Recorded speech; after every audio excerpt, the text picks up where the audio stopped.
আজ আমরা আপনাদেরকে নিয়ে এসেছি নারায়ণগঞ্জের সোনারঘাট, এটা গোয়ালদি এলাকা। এখানে 6 জন তরুণ উদ্যোক্তা এই খামারটি গড়ে তুলেছেন। আপনারা দেখছেন এখানে গরুগুলিকে। 6 জন তরুণ উদ্যোক্তা তারা এই খামারটি কেন গড়ে তুলেছে এই সম্পর্কে আমরা কথা বলবো। আসুন আমরা কথা বলি। আসসালামু আলাইকুম ভাইয়া, আপনার একটু নামটা যদি বলেন। আমার নাম মোহাম্মদ হাসান মেহেদি। মোহাম্মদ হাসান মেহেদি। আর আপনার নাম? রুবেল। আচ্ছা মেহেদি ভাই, আমাদেরকে একটু বলেন যে আপনারা এই যে চাকরি বা অন্য কিছুর পিছনে না দৌড়িয়ে আপনারা এই খামারটা কি উদ্দেশ্য করছেন? আসলে আমরা বাংলাদেশে মাংসের খুব মানে চাহিদা আছে, কিন্তু আমাদের পর্যাপ্ত মাংস নাই। হ্যাঁ, এই জন্য আমরা মূলত ব্রাহ্মা ইউটিউব বিভিন্ন চ্যানেলে আমরা ব্রাহ্মার সম্পর্কে জানতে পাইছি। এটা থেকে আমরা ব্রাহ্মা যাত্রা উন্নয়নের জন্য আমরা এই খামারটা করার পরিকল্পনা করছি।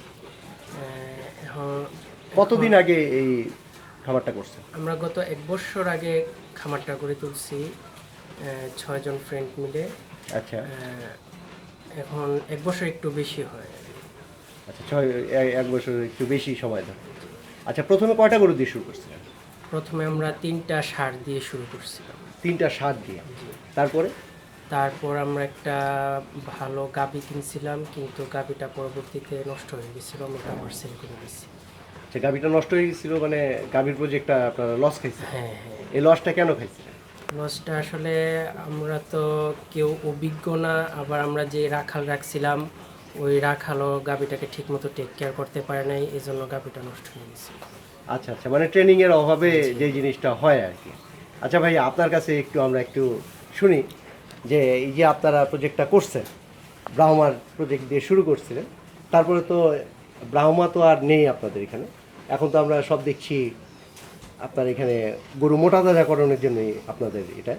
তো গত ঈদে মনে হয় আপনারা এখান থেকে বিক্রি করেছেন। যে গত ঈদে আমরা 10টা ষাঁড় বিক্রি করছি, আলহামদুলিল্লাহ ভালো প্রফিট হয়েছে। আচ্ছা, আপনারা এই পড়াশোনা করে চাকরির পিছনে না ঘুরে এই এই খামারের এই পরিকল্পনাটা এটা আপনাদের মাথায় কেন আসলো? আসলে পড়াশোনার পাশাপাশি কিছু আত্মকর্মসংস্থানমূলক কিছু করা মানে যায়, হ্যাঁ আর এতে বেকার সমস্যাও দূর হয়। হ্যাঁ আমাদের 6 ফ্রেন্ডের মধ্যে আমরা 3-4 জনে কিছু না, মানে 3-4 জন কিছু করে, আর বাকি 2-3 জন আমরা মূলত বেকারি। আচ্ছা চিন্তা করলাম যে চাকরির পিছনে না ধরে যদি এরকম খামার নিয়ে নিজের আত্মকর্মসংস্থানমূলক কিছু করি, হুম তাহলে চাকরির চেয়ে বেটার হয় আর কি। আচ্ছা, কি পরিমাণ ইনভেস্ট এখানে লাগে? কি পরিমাণ ইনভেস্ট লাগে বলতে, মানে শুরু আসলে করছিলেন আমাদের খামারটা শুরু করছি প্রায় 9 লাখ টাকা নিয়ে আর কি। আচ্ছা আর এখন ধীরে ধীরে এটা মানে প্রায় 20 লাখ টাকার কাছাকাছি।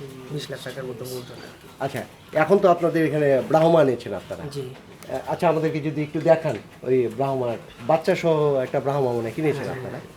ভিউয়ার্স, আসুন আমরা একটু দেখি যে বাছুর সহ ওনারা একটা ব্রাহ্মা কিনেছেন। এই যে দেখুন, এই যে এটা মা, এটা হচ্ছে বাবা। এই যে এটা মা, দেশি গাভীর মধ্যে এই যে ব্রাহ্মার বীজ দিয়ে এই যে। এটার বয়স কত? এটা ফেব্রুয়ারি 14 তারিখ এটা জন্ম হয়েছে। ফেব্রুয়ারি 14 তারিখে, তার মানে 2 মাস। 2 মাস এই যে দেখছেন আপনারা ব্রাহ্মার এই বাছুরটাকে, এটা 2 মাস ধরে, এটার বয়স 2 মাস। এই যে দেখুন, আর 2টা গাভীর মধ্যে মনে হয় ব্রাহ্মার বীজ রয়েছে। এটা একটা এই যে এটা, হ্যাঁ হ্যাঁ, এটার মধ্যে কি ব্রাহ্মার বীজ রয়েছে? এটা হ্যাঁ আছে। আচ্ছা, এটার মধ্যে ব্রাহ্মার বীজ রয়েছে, আর আরেকটা গাভীর মধ্যে, আচ্ছা এটার মধ্যেও, এটা মনে হয় 7 মাসের প্রেগনেন্ট। আচ্ছা, এটা অতি শীঘ্রই আর 1.5 মাসের মধ্যেই এটার থেকে আপনার একটা ব্রাহ্মা পাবেন। এই যে ভিউয়ার্স আপনারা দেখছেন, আর সেই সাথে এই যে একটা গাভী দেখছি এই পাশে, এই গাভীটা কি দুধ দেয়? হ্যাঁ, এটা সকালে বর্তমানে 4 লিটার দুধ দিতেছে, আর বিকেলে 2 লিটার দুধ দিতেছে। আচ্ছা, সব মিলে 6 লিটার দুধ দিচ্ছে। এই প্রথম অবস্থায় প্রায় প্রেগনেন্ট গাভী তো প্রথম মানে 10 যখন লিটার বাচ্চা হইব, জন্ম দিব, তখন 10-12 লিটার হইব। 10-12 লিটার দুধ দেয়। আচ্ছা, আপনারা তো এই যে এই পাশে দেখছি আমরা অনেক সার মোটা তাজাকরণের জন্য মনে হয় এই সারগুলি, এই সারগুলি আপনারা কোথা থেকে কালেক্ট করছেন? এই সারগুলো আমাদের এটা হচ্ছে আমাদের গাভীর বাচ্চা। এটা আপনাদের নিজস্ব বাচ্চা? আচ্ছা, খামারে। আচ্ছা, তারপরে এই যে পাশেরটা? আসলে আমরা ছোট থাকতে 1 বছরের বাচ্চা হয়েছে। আচ্ছা, এই এই যে আপনারা যে এই যে মোটা তাজাকরণের জন্য যে এই যে গরুগুলি কিনেন, এগুলি কোথা থেকে মূলত কালেক্ট করেন? আমরা এলাকার বিভিন্ন যারা মানে ছোট বাছুর থেকে বড় করে ওই আচ্ছা, মূলত আপনারা বাসা বাড়ি থেকে কালেক্ট করেন? বাসা বাড়ি থেকে মানে আপনারা হাট থেকে কালেক্ট করেন? হাট থেকেও কালেক্ট করা হয়, খুব কম, তবে বাসা বাড়ি থেকে বাসা বাড়ি থেকে আমাদের গাড়িগুলো বেশি কেনা হয়। আচ্ছা, বাসা বাড়ি থেকে আপনারা আচ্ছা, আপনার ভবিষ্যৎ পরিকল্পনা? না, আমাদের ভবিষ্যৎ পরিকল্পনা মূলত ব্রাহ্মার নিয়ে। আমরা এই সারগুলো শেষ হলে আমরা মূলত ব্রাহ্মার নিয়ে কাজ করবো। আর আরও দেশি গাভী কিনা হইব, হ্যাঁ, ওগুলোর ভিতরে ব্রাহ্মার বীজ দেওয়া হইব। ইনশাল্লাহ আমাদের ভবিষ্যৎ পরিকল্পনাটা সম্পূর্ণ ব্রাহ্মার। আচ্ছা, এখানে কি ব্রাহ্মার বীজ দেওয়া হয়? হ্যাঁ, ব্রাহ্মণের বীজ দেওয়া হবে। কোথা থেকে এই ব্রাহ্মার বীজটা দেওয়া হয়? উপজেলা প্রাণী দপ্তর থেকে দেওয়া। আচ্ছা, অনেকে তো জানতে চায় যে এই যে ব্রাহ্মার বীজটা কোথায় পাওয়া যায়, এটার দাম কিরকম, এটা যদি সম্পর্কে আমাদেরকে একটু বলেন। আসলে আমরা তো এখনো ওইভাবে বীজ মানে সরাসরি দিইনি। আমাদের তো প্রেগনেন্ট গাভী কিনা হয়েছে, হ্যাঁ, বাছুর সহ কিনেছে, কিন্তু উপজেলা পশু হাসপাতাল থেকে দেওয়া হয়। হ্যাঁ, ওইগুলা আমি যতটুকু জানি যে ফ্রি দেওয়া হয়। ফ্রি দেওয়া হয়? হ্যাঁ, ফ্রি দেওয়া হয়। হয়তো কিছু চার্জ মানে ওদেরকে খুশি করানোর জন্য হয়তো কিছু দেওয়া হয়। আচ্ছা, এছাড়া তেমন চার্জ দেওয়া মানে আপনারা ভবিষ্যতে এই ব্রাহ্মা নিয়ে আপনারা কাজ করবেন। আর আপাতত যেই সারগুলি আমরা দেখছি এইগুলি এই ঈদে মনে হয় আপনারা এইগুলি সেল করবেন? একটা ছাড়া বাকিগুলো আলহামদুলিল্লাহ সব প্রাপ্তবয়স্ক, ওইগুলো সেল করে দেবো। আচ্ছা, আমরা একটু আপনাদের একটু সারগুলিকে যদি আমাদেরকে একটু দেখান। এই এই যে লাল সারটা দেখছি আমরা, এটা বয়স কত? এটা 2 বছরের মতো হয়ে গেছে, এখনো দাঁতে নাই। দাঁত উঠেনি আর? না, এখনো দাঁত ওঠেনি। আচ্ছা, এটার এখন ওজন কিরকম হবে? এটার ওজন হবে 5 মণের উপর হবে। 5 মণের উপরে হবে। তার মানে 2019 সালের কুরবানিতে আপনারা এটাকে এটা সেল করে। এটাকে সেল দেওয়ার চিন্তা ভাবনা করছেন। আচ্ছা, এটা কি জাতের সার? এটা এটা মুন্নি সার। এটা মুন্নি সার। মুন্ডি। জি। আচ্ছা ভিউয়ার্স, আপনারা শুনছেন। তারপরে এই যে এই গরুটা আমরা দেখছি, এই সারটা এটা হচ্ছে নেপাল। নেপালি? এটার ওইটা দুটোই নেপাল সার। আচ্ছা, এইগুলি আপনারা কোথা থেকে কালেক্ট করছেন? বাসা বাড়িতে? হ্যাঁ, এই দুটো বাসা থেকে কাজ করছে। আচ্ছা, মানে এইবার ঈদে এই সার দুটি আপনারা বিক্রয় করবেন, তাই তো? আরো পরিকল্পনা আছে, মানে রমজানের পরে আমরা আরো কিছু সার কালেক্ট করবো, কারণ বর্তমানে তো খাবারের দাম অনেক। হ্যাঁ, এই জন্য আমরা রোজার পরে 2 মাস মেয়াদি একটা প্রজেক্ট করবো। হ্যাঁ। ওই সময় আরো 20টা সারের মতো পরিকল্পনা আছে। তখন মানে শর্ট টাইমে কিছু করা যায়। শর্ট টাইমে মোটামুটি আলহামদুলিল্লাহ ভালো প্রফিট হয়। আমরা এর আগেও গত বছর যখন করছিলাম ওই সময় 2 মাসের প্রজেক্ট ছিল, আলহামদুলিল্লাহ ভালো প্রফিট হয়েছে। আচ্ছা, কুরবানির কতদিন আগে আপনারা এই সারগুলি কিনেন? আমরা গত বছর কুরবানির প্রায় 1.5 মাস আগে 10টা সার ক্রয় করছিলাম। আচ্ছা, কি ধরনের মানে কোন বয়সী সারটা নেন? ওইগুলা সব প্রাপ্তবয়স্ক নিয়েছিলাম, যেমন 2 দাঁত 3 দাঁত এরকম বয়সের সার নেওয়া হয়েছে। হ্যাঁ, নিয়ে তারপরে ওইগুলো আমরা 1.5 মাস পালছি। হ্যাঁ, তারপর আমাদের রমজান আমাদের এখানে খামার থেকে আপনার 8টা সার বিক্রি করছি। এলাকার সবাই মানে খুব উৎসাহের সাথে আমাদের খামার থেকে গরু ক্রয় করছে, যে এখানে কোনো ভেজাল হয় নাই, বা সবার একটা আত্মবিশ্বাস ছিল আমাদের প্রতি।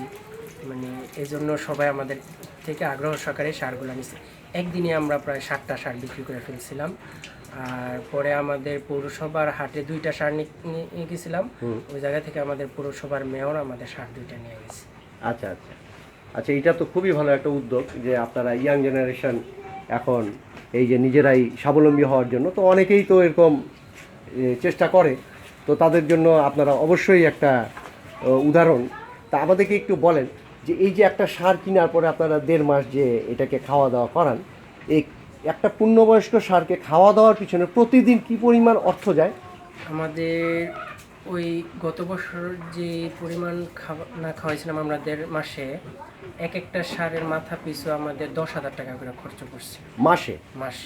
আচ্ছা, তারপরে যখন আপনারা 1.5 মাস 2 মাস পরে যখন বিক্রি হয় তখন প্রফিটের মার্জিনটা কীরকম থাকে? আমাদের এভারেজে 10 থেকে 12,000 টাকা পার গরুতে ছিল। আচ্ছা, প্রফিট মার্জিনটা 10 থেকে 12,000 টাকা পার গরুতে আপনারা পান। জি। আচ্ছা, তার মানে কেউ যদি 20-30টা এরকম গরুর একটা প্রজেক্ট নেয় কুরবানির আগে, তাহলে অবশ্যই এটা একটা লাভজনক জিনিস। আচ্ছা ভাইয়া, আপনাদেরকে অসংখ্য অসংখ্য ধন্যবাদ। ধন্যবাদ আপনাদেরকেও।